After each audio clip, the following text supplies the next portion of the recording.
live, and without further ado, ladies and gentlemen, this is the Digestif. Good morning.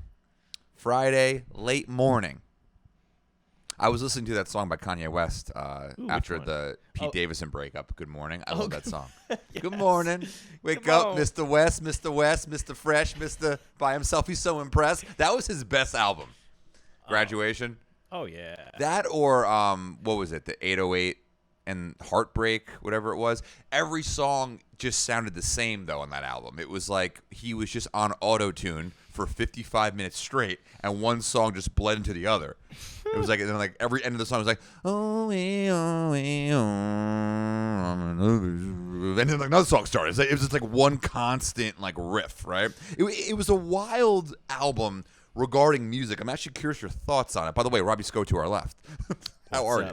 I'm great. I love Graduation, Kanye West, and like even at I teach at School of Rock, but as you'd imagine, more and more students are like, teach me some Kanye West. Yeah, Kanye West. That's a request. So they're coming in. I'm teaching them. I teach some of the people that are like in the performance program, doing the whole, Black Sabbath stuff like that. But like a lot of the young like piano students are like, little R&B, teaching the Kanye West stuff is fun. It's like repetitive little piano riffs, but it's like fun, funky, like hints of jazz. What's a common Kanye West piano riff that you kind of dive into when you get that request? Like, what's a song that's like an easy one that everyone should kind of? Are you gonna play one? Pete Davis is in therapy, by the way, from the headline that Kanye put up about him. He's in therapy for trauma, mental trauma from the incident. It's very interesting. I guess I would be too. I mean, 1 minute your penis is inside Kim Kardashian, and then you have, a genius attacking you afterwards. Another minute. This one would be the big one. Flashing lights. Flashing lights, a fun one. It's got that cool. So you teach that on the piano. Synth pad going on. Yeah, this is a good one for like to play on a piano if you're trying to like propose to somebody. They come into a house. They get home and all they hear is this on the keys. This is a good one too. Champion. All this on the keyboard. Right here, you hear this? Little 3 chords. Understood. So this whole album is built to be done on the piano. Oh, it's great. Understood. Graduation, great album. We were, we're a couple years apart. But I was in like, what was I? Freshman year in college or senior year in high school when Graduation came out. Graduation was what, 2008? I think it was 2008. 2007. Yeah. So. Going into my senior year of high school. I remember they had this come out with a 50 Cent album at the same time. And there was a contest. There was like a competition of what album was going to sell better. And Graduation just kind of murdered it. I'm excited to get rappers more involved in my music. So you came out to see the wonderful Kyle Jackson perform in New Brunswick. Yes. So I'm looking to get him involved. The man has bars. Yes, I'm going to get involved in one of my bands with Robot in the title called Woke Robot. Get him to come out and like do some bars with like the horn and funk, hip hop stuff. Yeah. I think he'd be really good. That was a fun little ensemble. It was lovely, and it was. I hope it's where music is going. Back to a place where talent exists. I think we were in a bit of a computerized world for a hot minute. And I feel like a lot of the up and coming musicians are. Like it's moving back to where it was. There's more instruments involved again. There's more like just multi-dimensional levels of talent to be able to put a thing together. Hopefully, we will see. And hopefully I will stop. This is one thing I want to talk to you about today because I don't understand why I'm the market for this, but I clearly am. I have been targeted numerous times on my TikTok page and my Instagram page of there's this whole movement on TikTok and Instagram of little people dancing with like attitude, and they're there and like they kind of like do some crazy jerk motion and they start just going to town. You're not sure how old they are. Some of them are actually just little kids, right? Some of them could be like 7-8-year-olds. Others are just little people. They're like 48. With arthritic, compact knees. With like there's some sort of bone virus going on, right? Mm-hmm. And they're just going to town, and they have millions of followers, and they're they know they do. You know, it's like they're cocky little fuckers. They really they get on the camera, they start shaking their little compact asses, and meanwhile, this is a sponsored thing. I am getting targeted for this. I don't follow any of them. I at least I don't think I do. Maybe I followed one accidentally, and now they're all targeting me, and I want to know why. Because you watched the full video? I watched the full video, so it's the screen time. They're because I'm just amazed that this has the following it does. But the interesting about it is I can't get the American perspective on it by reading the comments, right? When someone does something that goes viral, it's very easy, like the Island Boys, right? Remember those guys? Oh, yeah. Island Boys, you could read the comments, spend an afternoon reading the comments. They're fun, right? And it's just America shitting on them.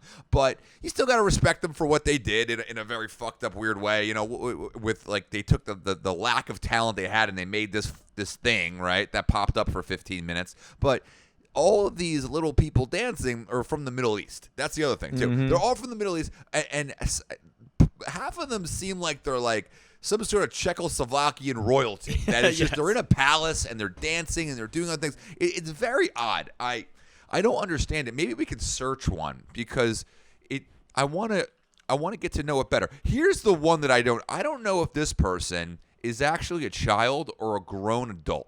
Can you go to, so that you can comment on this, go to the handle MC Divertida. MC Divertida. This page was on the news page you go up to, where it kind of just posts random things. One of her videos came up, MC Divertida. This one? That is her. She's front and center. And look at the confidence. Now, she's with other little kids that are normal height, right? That don't have a sort of a bone deficiency. But the question is she that age, or is she a grown woman? I do not know. I think there's...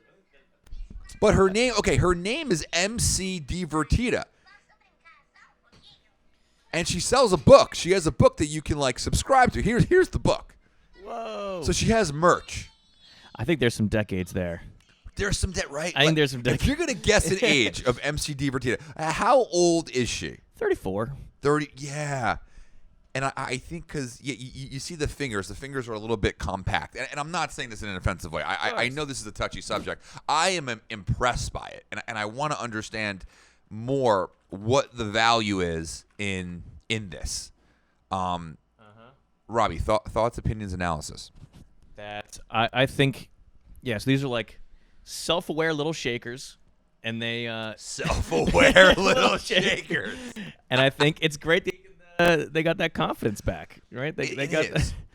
But she has what she also has. This is where the business model comes into play. It's great that she's a self-aware little shaker and she has confidence. But there's a subscription page where you can subscribe to her, and you can, I guess, get more in-depth videos of what she's doing. She's monetizing that. What you got? What is the subscription for? And then also, imagine if you're talking to your accountant, right? And you're trying to, make ends meet, and they look at your subscriptions, and they're like, all right, well, you got Spotify, you got Netflix, and you have MC Divertida. Now, is this a subscription you need? Is this benefit? Is this worth the $25 a month? You're watching a little person dance, right? Where you could also watch them for free, right? I understand the OnlyFans draw where it's exclusive content. Or is MC Divertida on OnlyFans? Oh my god! No, because I think you could be at OnlyFans now in clothes. I'm saying right. Is there exclusive content that you have to pay for? And it's just I don't understand it, but I guess I do because I can't stop watching her because I don't understand why it is where it is. But she surrounds herself with little kids because obviously the height thing matches up.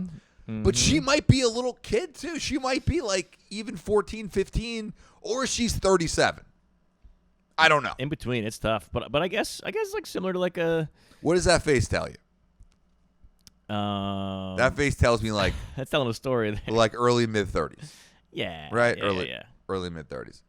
But it's similar to like a well-to-do podcast type thing where like you have all your free stuff and you also have exclusive stuff that people will pay for just because of the popularity. I support her hustle 100%. I what I don't understand is why am I the market for it? What like how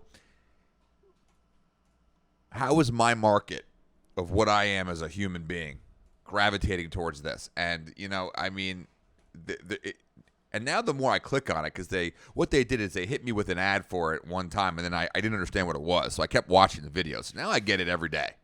Oh man! So I watch one thing I've been diving into. I saw on TikTok, which is pretty funny. Is this guy reacting to this woman making an old fashioned, and I could chop this down if it's long, but essentially, let's check it out. How sweet, or if you want a little bit more liquidy, what are your preferences? Not a word, but so we're going to start out with our glass, and we're going to take our orange slice wedge. Yes. So far, he just beat a dick. She hasn't done anything wrong yet. No. Skipping ahead. Some drink. And nothing can. And then you're going to put 3 ounces of bourbon in. Sure. So this is a pretty strong drink. And not that many filling people a order it huge anymore. That is 7 ounces. That is 7 ounces kind of bourbon. From prior generations. But it actually is really good, and it's similar to like a Manhattan. But the orange in it makes it even better, I think. Watch the mixing. That old fashioned has to be poured into a Collins glass at this point. Some of the bourbon's leaking out. Oh my God, she's mixing it by dumping the. You're supposed to stir the ice. You get it all mixed up, and you have the orange rind. So now it's completely diluted. Bourbon and the sugar, so all the flavors blend together. It's blended with half a bottle of whiskey. Thanks for watching. So I'm gonna have fun watching these TikToks where it's like this woman just like totally obliterating these drinks. Did she finish the drink? Did she pour the drink into the final serving glass? That was a serving glass. That was a serving glass in that Collins glass. Yes. Oh God. Okay, let's pause this. Pause this for a second if you don't mind. We have to break this down. So this is the problem though, right? None of the content on TikTok is like warranted. None of it is overseen. The Wild West thing is fun to a degree until we all start killing ourselves, right? So it's like at some point you have to have some sort of monetization of what content's accurate and what content's not. That's what I love about Airbnb, actually, speaking of, because during the pandemic, Airbnb, their whole thing with the virtual experiences that you could pay for, I did it. It was a big part of my income during Airbnb. I offered the virtual comedy wine experiences through the heart of the pandemic. We were stuck in the house, right? And I loved how difficult it was to get your shit approved, right? Yep. So because there's standards. That's a company with standards. I do appreciate that about Airbnb. So you had to submit the platform. You had to submit all this proof that you actually were even remotely qualified to talk about what you're talking about, right? And then they looked over your content behind closed doors, right? And they got back to you in an email with what was essentially an interview. You had to set up a video interview. You had to meet the Airbnb virtual experience team, and you had to pitch your experience to them over Zoom. You had 15 minutes. So I had to go through what I was going to go through in front of real people that were decision makers because things still matter, right? And then they had the opportunity to say, hey, this is going to be a good experience for our platform. Let's move forward. Or more so, they could have said, and they didn't say this to me, but I'm glad that the idea that they could have said this, because America does not have enough of this anymore. They could have said, you know what?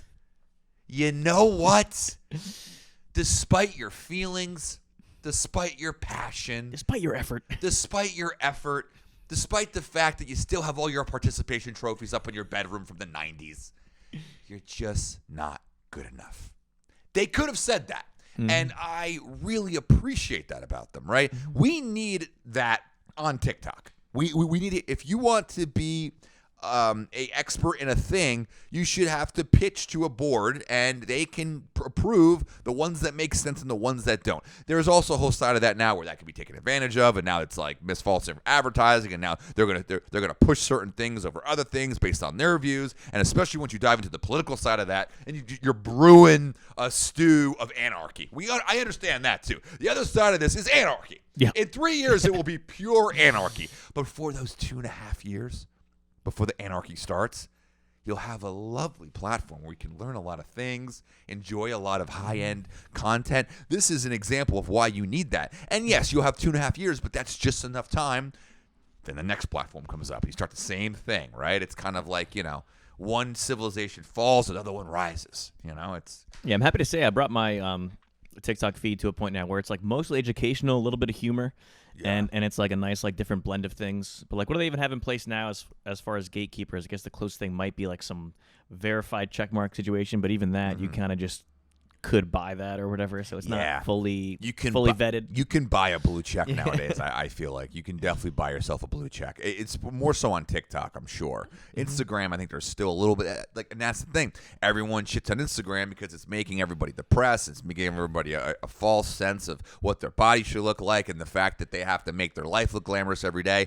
and that's what it should be about. Yeah, you know what's funny? You have that phrase like, you choose your thoughts affect who you are. You are what you eat, all that stuff. Yeah. Like, I love robots and algorithms, and I actively filter what I get. So, like, I have about 3 or 4 different Spotify accounts that have different, like, one's for electronic music, one's for this, one's for that. I have 5 different YouTube accounts. Nice. Some of them are for like educational stuff. Some of them are entertainment. Some of them are like specifically music. I love when you delve into our audience with quick tips on how to be a hacker. I love, because our viewers appreciate it. Like, that's what they expect from you. So get yourself a family plan, and then give yourself different accounts, and then give your family member different identities, and make sure you're liking certain things along with what that family member. We're both wearing shirts right now, like we have a startup on Miami Beach, like right on the ocean, It's right there. overlooking the ocean, and we're just like, the whole point of our startup is just how do we wrong people from a digital realm, Our company's called like, I don't know, like Monetize US Inco. It says everything and says nothing. That would be the name of our company. Monetize Inco USA Incorporated. Just Business Fresh. Business Fresh. Super big. I like that. Business Fresh. We make T-shirts, right? And it's very basic. Black shirts, white lettering, #Business Fresh. So what do you guys do? Well, we do a lot of monetization analysis, and a lot of these analyses we take and we, encounter different problematic commercial opportunities, theories. And we go through and just we transport ideas. We can talk about. We'd be able to sell this all after. We would sit at a booth, right? There'd be no actual physical content that we would have that you can like see. We would just sit there, we could cipher through your monetizational platforms, and what we'll do is we'll recharge what's working, and more important, we'll exclude the backcoding of what's not. Wouldn't they be on board? Would you not buy that if you didn't know any? Like you would invest in that. See, at the heart of it is really analytical data observation and analysis. That's the heart, and that's where Robbie comes in, because he really remonetizes the analytical heart of our data analysis. And when you can improve on that, when you're able to achieve that level of digital monetization based on the algorithms and anarchies of the past, then that's how you'll have the step forward in the competition. And our statistical research is really compelling, and it really push you and your business forward. So, come today with wait, what's the name of our company again? Business Fresh. Business Fresh. So, take that step forward with Business Fresh. Stay fresh, dude. We could have a commercial tomorrow, but we'd have to wear these exact shirts. We cannot. All right, keep it on. What I think I realized White about with stuff on it. Business Fresh is this is something that we can only be in these shirts. So whenever we wear these shirts, we are #Business Fresh. Yeah, that's fun. I've always wanted to start a digital company with you in the dark web. So I think we're like a couple years away from that. There's no reason we can't get there. But what's it called? I was talking to you before the show. I've been playing a lot of tennis lately. Ooh, it's a lovely game. My dad was a very good tennis player, so it's like kind of like my hobby sport. I'd play with him when I was home from college. But you play some tennis as well. Yeah, tennis is fun. I linked up with some fun Australian homies that ran a tennis camp in a nearby town, Branchburg, around here. Fun. And it was fun. They were great. They were super athletic, super Australian. Loved that accent. And then they would just give some great tips and back and forth and different swings. It's a fun game. Get to run around and. I think it's fun. The culture of tennis is fun. Mm-hmm. The culture of tennis is fun because it's basically like you can really dress and act like a true. It's so European. You know, and I really try to live my life like a passive aggressive European person. if I can live that life, you know, I eat dinner at 10 p.m. You know, I wake up late. You know, we spend a lot of time on our porch more than other people. It's very European, right? You know, don't really. I'm a little more than my wife because my wife needs central air. I don't really need central air. I'm okay with just it being kind of muggy. That's very European. There's no air conditioning in Europe, by the way, especially in France. There's zero, right?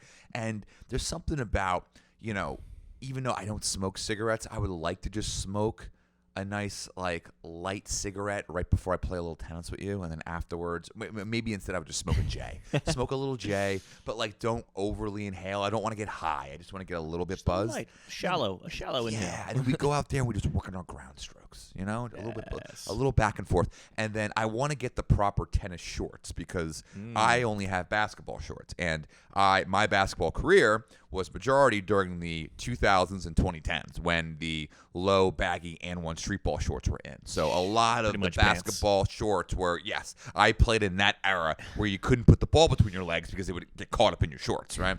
Now the game is moving back towards high shorts again. I think it's lovely, but I want some nice booty tennis shorts where it can still fit 3 balls on the one side. You can still put 3 tennis balls in there. You're fine.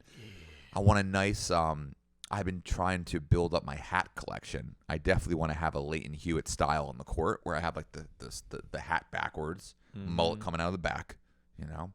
And I want to I also think because I have a lot of rage, I have major rage issues. Yeah, I want to get good enough to play in a singles league where I can just yell at the line judge. You know, but like not yell like in a disrespectful way, but have that passive aggressive back and forth where afterwards we go for like a beer, you know, and we talk out our differences. That's a little beer and a bang. That's where I see my tennis career going. Would you want to start hitting with me once a week? Absolutely. And there's tennis courts right here down the street in Somerville, which used to be started off as tennis courts when I was growing up. Well, if we go here, I would have to shower at the music lab before I go to work. Shower. Yeah. Your cohort Marlon was here showering the other day. Well, okay. That doesn't mean the shower's clean. So is the bathroom in a better place? Much better. Okay, good. Much better. No black mold on the thing, on that liner? Oh, you'll love it. All right. You'll hate it. You'll love it. Good. Yeah, so the tennis courts here were tennis courts, and then my brother like rode to the town, and there was a skate park there for like 10 years. But it was nice because like the smooth tennis court grounds, like when you'd go from the ramp onto the tennis court, it would have like nice like smooth wheels. That's nice. But then just recently, in your favor, tennis courts are back. Lovely. And that's the thing. It's like for some reason, man, compared to like playing like even shooting the basketball on an outside court, like on the blacktop, you feel it in your knees after like 25, 30 minutes. I played tennis for 2.5 hours with my dad or my wife. I don't feel it, man. Like my knees are shot. I am a 6'6" former basketball player in my mid-30s. That is the exact recipe for your knees ain't shit, right? So I'm already feeling the arthritis from that. But I can play tennis for a couple hours and I'm fine. And I think it's because the sport is so European that, you know, Europeans are never really injured. They just kind of like a couple of things ache and pain, but like being actually injured is a very American thing. To be like rehabbing an injury and to go back out too soon and to go too hard on it and actually getting fully injured. Europeans don't get injured. They just get like kind of strained. Yeah, if you think about like a shallow deep, like they stay up top. They stay up top. They're not going so deep that they bust something. When they feel something's not right, they know how to back off. They know how to just like, you know, just call it an early day, have a couple Aperol spritzes, you know, smoke a couple ciggies, and just go on with the day. They don't allow it to get worse. That's why, you know, that's why doctors don't make as much in Europe. It's because, you know, nothing is really as big of a deal, right? It's better for the economy, but at the end of the day, doctors need to make what they make here because everybody is brutally injured and we all have health problems because we all eat fast food. So there's a lot more we need doctors for in America versus Europe. So I love the European mentality that is around tennis, and I think it's going to make me more European in the way I live my life the more I play. Like that's what I need to get to because I have way too much American anxiety, and at this point I'm going to be 33 in January. I need to start figuring out ways to deal with it, and just from working in wine and doing other things that I really enjoy, I realize I need to act and think like a Frenchman in New Jersey. If I can get to that, then I will have more peace of mind. Excellent. Yeah, and I think when I was playing tennis years ago, I was like so jointy and like even more like scrawny than I am now. Yeah. Luckily now that I'm training with Charlie and you stuff. have the body for tennis, though. Got some legs. Yeah, I think I could smack some balls around. Yeah. Because I've got like more, and even one of the big reasons I was training with Charlie is just to help with like lifting heavy gear for gigs and even skiing and stuff like that. Sure. So like, squatting and stuff definitely helps. We got to do some skiing this winter. Yeah. My wife doesn't ski. Fucking go. She would rather drunken snow tube like a piece of Lodi human garbage. She wants the drunken snow tube. Yeah, we can have a drink with her in the lodge and then get back after it. In her defense, I ruined skiing for her. I ruined skiing because when we were first dating, I took her up to a ski resort in upstate New York, and I grew up skiing because I'm littered with white privilege. So my mother taught me how to ski at a young age. My mom was a great skier, and she did a really good job getting me and my sister up to speed with skiing and turning this into like a really fun family thing. We would go skiing like 2-3 times a year, like nothing crazy, but it was always so much fun because it got to the point where then like my dad was kind of a psycho in the best way because he would start to push me when I was like 11, 12 to like go on the intermediates. Now let's do an easy black diamond, see how it goes. Let's see how it goes. It could have really not went well, but we just kind of see how it went, right? And that's kind of how they trained me. But they definitely gave us a couple ski instructors in the beginning, and that's what I took for granted when I tried to teach my wife, because I took her out and we went to the bunny slope for like 10-15 minutes, and I kind of showed her real quick because in my head I'm like, all right,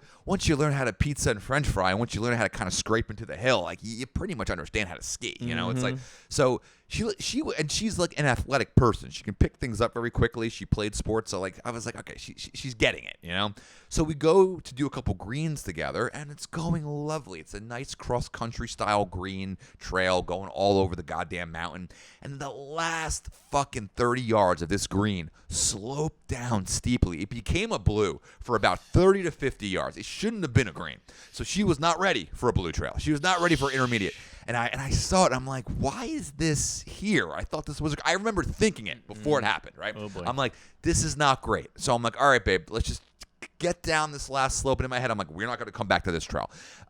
She's doing good. She's scraping, and she's starting to lose her balance a little bit. She turns, twists her knee. No. And, she already a bad knee from a kid. Kind of like twisted it a little bit.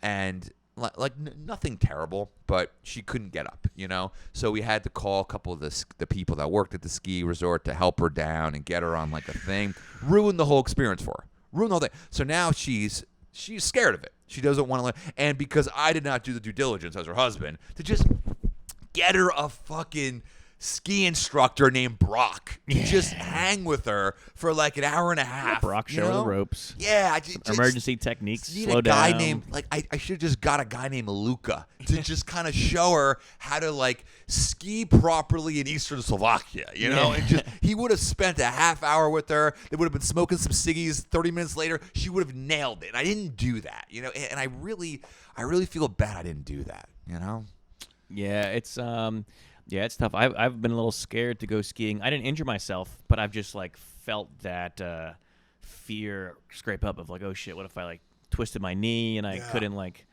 walk for a while. So I just been scared. But now that I've been training with Charlie, getting some squat stuff, getting some knee strength back, I think we should hit the slopes this winter. We should hit the slopes. We should definitely hit the tennis court. And I think all that artificial testosterone that's in your left ass cheek now is going to help your forehand. I think your forehand's going to be money.